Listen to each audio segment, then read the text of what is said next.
Good morning વિદ્યાર્થી મિત્રો, હું જયમીન પટેલ ફરી એકવાર તમારું ઓનલાઈન અભ્યાસમાં હાર્દિક સ્વાગત કરું છું. ધોરણ 9 ચેપ્ટર નંબર 3 આજે આપણે મેથ્સ ની અંદર યામ ભૂમિતિ શીખવાનું છે. હવે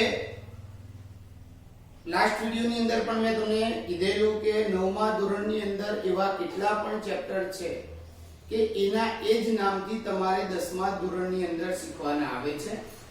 તો સંભાવના ચેપ્ટર છે, બહુપદી ચેપ્ટર છે, એવી જ રીતે યામ ભૂમિતિ કે જે તમારે એ જ નામથી 10મા ધોરણની અંદર પણ શીખવાનું છે. તો એની જે બેઝિક માહિતી, પ્રાથમિક માહિતી હું તમને 9મા ધોરણની અંદર આપણે શીખવાની છે, સમજવાની છે. તો શરૂ કરીએ આપણે. તો યામ ભૂમિતિ શું છે? ભૂમિતિ સાથે સંકળાયેલો શબ્દ છે. યામ અને ભૂમિતિ બે શબ્દોથી યામ ભૂમિતિ શબ્દ બને છે.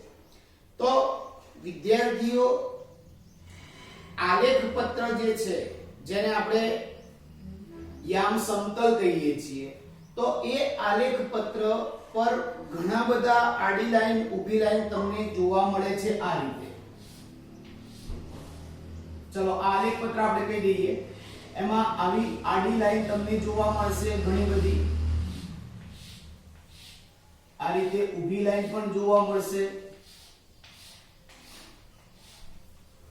તો આ પ્રકારનું જે આલેખ પત્ર હોય છે, એ આલેખ પત્રની અંદર વસ્તુનું સ્થાન અથવા તો બિંદુનું સ્થાન મારે જો દર્શાવવું હોય તો એ દર્શાવવા માટેની જે પદ્ધતિ જે છે, એ પદ્ધતિ ફ્રેન્ચ તત્વચિંતક રેને દ કાર્તે વિકસાવી. એમસીક્યુ ની અંદર પૂછી શકાયો ટોપિક છે. સૌપ્રથમ યામ સમતલમાં બિંદુનું સ્થાન દર્શાવવાની પદ્ધતિ અથવા શાખા કોણે વિકસાવી? તો રેને દ કાર્તે. બરાબર છે. અને રેને દ કાર્તે બિંદુનું સ્થાન દર્શાવવાની જે શાખા વિકસાવી એને યામ ભૂમિતિ તરીકે ઓળખાવવામાં આવે છે. બરાબર છે. એને બીજા શબ્દોમાં કહીએ તો નામ પ્રમાણે છે, કાર્તે ઉપરથી કાર્તેજિયા આવે છે. યામ ભૂમિતિ, ભૂમિતિ કરી, યામ ભૂમિતિ કરી, પણ કાર્તેજીય યામ ભૂમિતિ તરીકે ઓળખાવી, આવું કહી શકાય. તો આ બંને પ્રશ્ન બની શકે છે કે રેને દ કાર્તે બિંદુનું સ્થાન દર્શાવવાની યામ સમતલમાં જે શાખા વિકસાવી તે કયા તરીકે, ખાલી જગ્યા તરીકે ઓળખાય છે? તો કાર્તેજીય યામ ભૂમિતિ તરીકે ઓળખાય છે. ચલો થિયરીની અંદર જે પણ ટોપિક છે એ બધા ટોપિકને આપણે આવરી લઈશું વારાફરતી. હવે આગળનો ટોપિક છે કે સમતલની અંદર વસ્તુનું સ્થાન અથવા તો બિંદુનું સ્થાન દર્શાવવા માટે એમને બે લંબ રેખાની જરૂર પડે છે. લંબ રેખા એટલે કાટખૂણે છેદતી રેખાઓ, બંને એકબીજાને જ્યાં ચોકડી પડતી હોય એવી જે રેખાઓ છે, એવી બે લંબ રેખાઓની જરૂર પડે છે. તો કહેવાનો મતલબ અહીંયા તમે જુઓ છો કે આ બિંદુ જે ત્યાં છે, તો ઊભી રેખા એક આ છે અને એક આડી રેખા છે. તો આ બંને લંબ રેખાઓ થઈ. તો એ બે લંબ રેખાઓની જરૂર પડે છે. એમાં એક આડી સમક્ષિતિજ રેખા છે, જેને આપણે સમક્ષિતિજ રેખા શબ્દ વાપરીએ છીએ, અને બીજી જે છે એ શિરોલંબ રેખા છે, જેને આપણે ઊભી રેખા કહીએ છીએ.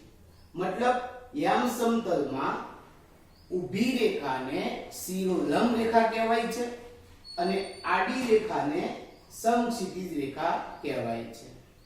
હવે આ બંને જે રેખાઓ છે, એ બંને રેખાઓને યામાક્ષો કહેવાય છે.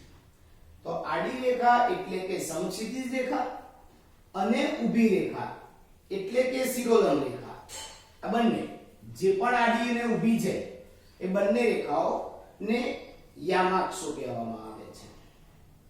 હવે આ જે યામાક્ષો છે, એ યામાક્ષો એકબીજાને જે બિંદુ આગળ છેદે છે, એકબીજાને જે બિંદુએ છેદે એ છેદ બિંદુને ઉગમ બિંદુ કહેવામાં આવે છે. બરાબર છે. હવે તમને પ્રશ્ન થાય કે કોઈ પણ નામ આપવામાં આવે કે આડી રેખા છે એનું નામ શું, ઊભી રેખા છે એનું નામ શું? તો પહેલા આપણે ઉગમ બિંદુ જે છે એને આપણે O વડે દર્શાવીએ છીએ. બધી થિયરીમાં બધા પ્રશ્નો યાદ રાખવાના. તમને એવું પૂછાય કે યામાક્ષોના છેદ બિંદુને ખાલી જગ્યા કહે છે, તો જવાબની અંદર ઉગમ બિંદુ આવે. તમને આગળ જતા એવું પૂછે કે ઉગમ બિંદુને ખાલી જગ્યા સંકેત વડે દર્શાવાય છે, તો O સંકેત વડે દર્શાવાય છે. આગળ વધીએ તો આગળ એ પણ રીતે પૂછી શકાય કે ઉગમ બિંદુના યામ ખાલી જગ્યા છે, તો ઉગમ બિંદુના યામ 0 0 છે, કારણ કે ત્યાંથી x રેખા અને y રેખા એકબીજાથી બંને બાજુ વિસ્તરે છે, ફેલાય છે. માટે સ્ટાર્ટિંગ પોઈન્ટના કારણે આપણે એને 0 0 વડે દર્શાવીએ છીએ. એના x યામ અને y યામ બંને આપણે 0 કહીશું. હવે પ્રશ્ન એ છે કે આ બંને જે યામાક્ષો છે એમાં જે આડી રેખા છે, સમક્ષિતિજ રેખા, એ સમક્ષિતિજ રેખાને x અક્ષ કહેવાય છે. કારણ કે અક્ષો છે, બે અક્ષ આવે, બંને અક્ષો ભેગા કરીને આપણે યામાક્ષો કીધા, બરાબર છે. તો સમક્ષિતિજ રેખાને એટલે કે આડી રેખાને x અક્ષ કહેવાય છે અને શિરોલંબ રેખાને એટલે કે ઊભી રેખાને y અક્ષ કહેવાય છે. તો આ જે આડી રેખા હશે આપણે એને x અક્ષ કહીશું અને આ જે ઊભી રેખા છે એને આપણે y અક્ષ કહીશું. અને એ જે બંને એકબીજાને છેદે છે એ બધા કાટખૂણા બને, એટલા માટે આપણે શિરોલંબ શબ્દ વાપરીએ છીએ. એટલે દરેક ખૂણા કાટખૂણા બને, 90 અંશના ખૂણા ચારે ચાર થાય, બરાબર છે. એટલા તો જ આપણે એ શિરોલંબ શબ્દ વાપરી શકીએ. તો વિદ્યાર્થી મિત્રો 5 થી 6 ટોપિક મેં તમને જે અહીંયા દર્શાવ્યા થિયરી સ્વરૂપે ફરી એકવાર રિવિઝન કરી લઈએ. પહેલો મુદ્દો છે કે યામ સમતલની અંદર બિંદુનું સ્થાન અથવા તો વસ્તુનું સ્થાન દર્શાવવા માટેની ફ્રેન્ચ તત્વચિંતક રેને દ કાર્તે સૌપ્રથમ પ્રયત્ન કર્યો, એમણે શાખા વિકસાવી. રેને દ કાર્તે જે શાખા વિકસાવી તેને કાર્તેજીય યામ સમતલ અથવા યામ ભૂમિતિ તરીકે ઓળખવામાં આવી. હવે એમાં આડી અને ઊભી એમ બે રેખાની જરૂર પડી, જેને યામાક્ષો કહેવામાં આવે છે. એમાં આડી ધરીને એટલે કે સમક્ષિતિજ ધરીને x અક્ષ અને ઊભી એટલે કે શિરોલંબ ધરીને y અક્ષ નામ આપવામાં આવે, જે બંનેને યામાક્ષો કહેવામાં આવે. આ બંને યામાક્ષો એકબીજાને જે બિંદુએ છેદે એને ઉગમ બિંદુ નામ આપવામાં આવ્યું, જેને O સંકેત વડે દર્શાવવામાં આવ્યું, અને એ બિંદુના યામ 0 0 થાય છે. તો આટલી થિયરીની તમને અત્યારે ખબર હોવી જોઈએ.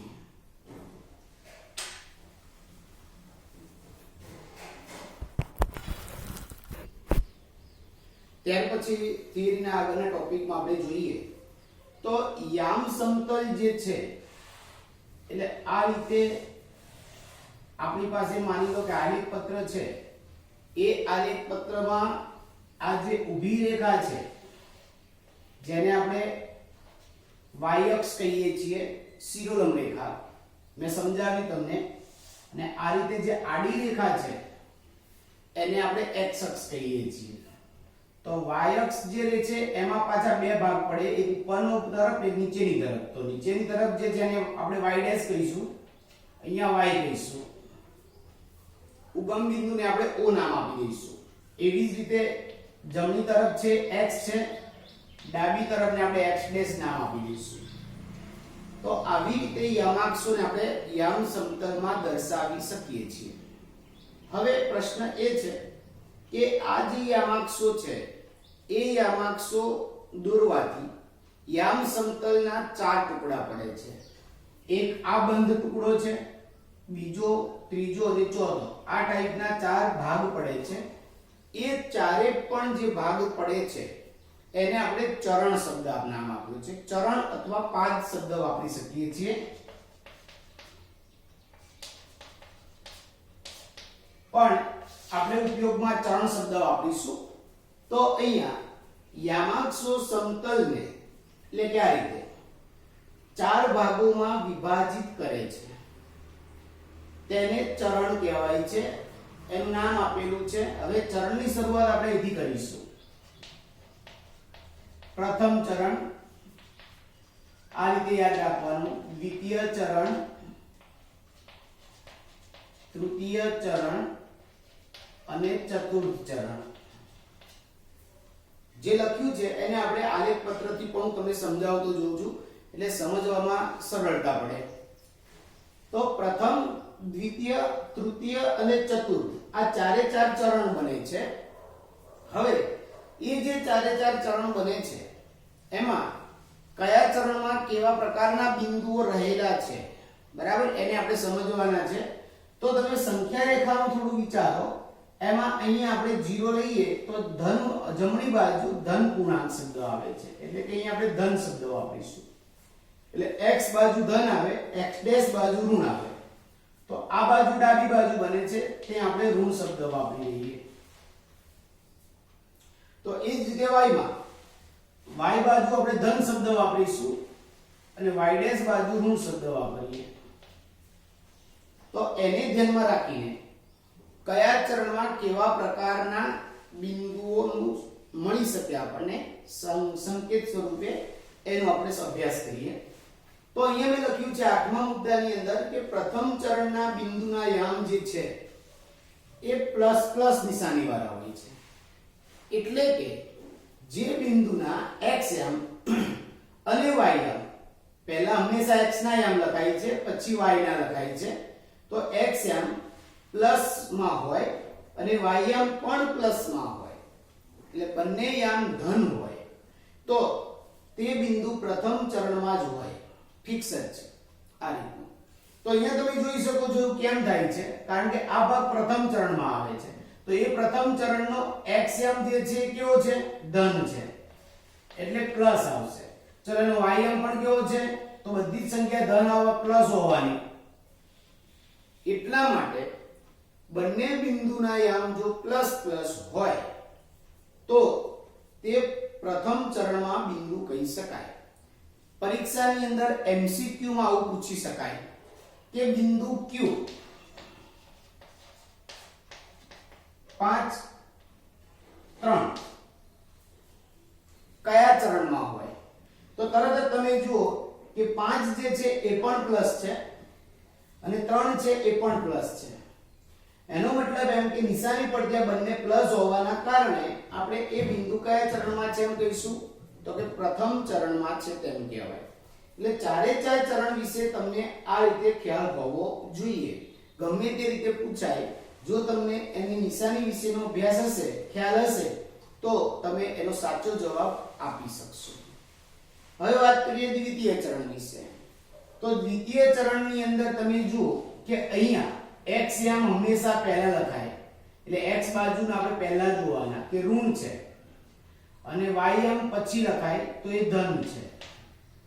તો જે બિંદુનું માઈનસ પ્લસ યામ હોય તે બિંદુ દ્વિતીય ચરણમાં છે તેમ કહેવાય. દ્વિતીય ચરણની જગ્યાએ તમે બીજા ચરણમાં લખો, ત્રીજા કે ચોથા એવું નામ લખો તો પણ ચાલે. ચરણ 1, ચરણ 2, ચરણ 3 કે ચરણ 4 સ્વરૂપમાં લખો તો પણ ખોટું નહીં પડે. એ જ રીતે તૃતીય ચરણ જોઈએ તો બંને x યામ અને y યામ બંને ઋણ છે, એટલે કે બંને માઈનસ માઈનસ આવશે, તો એ તૃતીય ચરણમાં આવશે. અને ચતુર્થ ચરણની અંદર ધન યામ, x યામ જે છે ધન છે અને y યામ છે માઈનસ છે, તો એ પ્લસ માઈનસ હશે, તો એ ચતુર્થ ચરણ બિંદુના યામ કહી શકાય. તો વિદ્યાર્થી મિત્રો, બિંદુના યામ અથવા બિંદુ જે આપણને આપેલું હોય તો એ બિંદુ કયા ચરણમાં છે, યામ સમતલમાં તો છે જ, પણ એના જે ચાર ચરણ બને છે એ ચાર ચરણ પૈકી કયા ચરણમાં એનું સ્થાન રહેલું છે એની માહિતી આપણે નિશાની પરથી મેળવી ચૂક્યા. પરીક્ષા માટે મોસ્ટ IMP MCQ ની અંદર પૂછાતો પ્રશ્ન છે. હવે આગળનો ટોપિક જોઈએ. x યામ x હોય અને y યામ y હોય. મેં તમને પહેલા હમણાં કીધું કે x યામ હંમેશા પહેલા લખાતો હોય છે. તો 5 3 જે છે તમને MCQ માં એ રીતે પૂછે કે બિંદુ Q 5 3 નો x યામ ખાલી જગ્યા છે, તો એમાં જવાબ આવે 5. એ રીતે પૂછાય કે બિંદુ Q 5 3 નો y યામ જણાવો તો જવાબ આવે 3 નિશાની સાથે લખવાનો જો કે એ તો પ્લસ છે એટલે નો પ્રોબ્લેમ માઈનસ હોય તો નિશાની સાથે લખવું પડે તો એ જ કીધું કે x યામ x અને y યામ y હોય તો એને xy ને બિંદુના યામ કહેવામાં આવે છે આ એક બિંદુ છે આ y યામનું બિંદુ y છે પણ એ રીતે લખવામાં જે આવે છે એને બિંદુ એ સ્વરૂપમાં યામ સમતલમાં લખાતું હોય છે આગળનો છેલ્લો ટોપિક થિયરીમાં અહીંયા તમે જુઓ કે જો x is not equal to y આનો મતલબ એવો થયો કે x અને y એ બંને ભિન્ન જુદા જુદા બિંદુ છે સરખા નથી is not equal to મતલબ થાય અલગ અલગ એટલે કે ભિન્ન બિંદુઓ હોય તો આ xy નું જે બિંદુ છે અને yx એ એક સરખું કહેવાય નહીં આપણે ચલો સમજવા માટે ધારો કે ધારી લઈએ કે x બરાબર 3 છે અને y બરાબર -3 છે તો તમે જોઈ શકો છો કે 3 અહીંયા શું લખાશે 3 -3 અહીંયા લખાશે -3 તો આ બંને બિંદુ સમાન કહેવાય ખરા નહીં બને કારણ કે આ કયા ચરણમાં આવશે ચતુર્થ ચરણમાં આવશે જ્યારે આ બીજા ચરણમાં આવશે બંને ચરણ જ જો અલગ અલગ હોય તો પછી એ બંને એક સરખા કહેવાય નહીં કારણ કે x is not equal to y ના કારણે આ બંને જુદા જુદા હોવાના કારણે હવે x બરાબર y કીધું છે એનો મતલબ કે જે મૂલ્ય x નું છે એ જ મૂલ્ય y નું છે એટલે કે બંનેના મૂલ્ય સમાન છે તો xy અને yx સમાન થાય તો કે હા કેમ કારણ કે અહીંયા પણ 3 લખીએ અહીંયા પણ 3 અને આ 3 લખીએ આ 3 લખીએ તો તમે જોઈ શકો છો બંને સેમ બિંદુ થાય છે અને એટલા માટે હવે is not equal to ના બદલે equal to આવશે તો 3 3 એ પણ પ્રથમ ચરણમાં થશે આ પણ પ્રથમ ચરણમાં બનશે અને બંને જે છે સેમ જ છે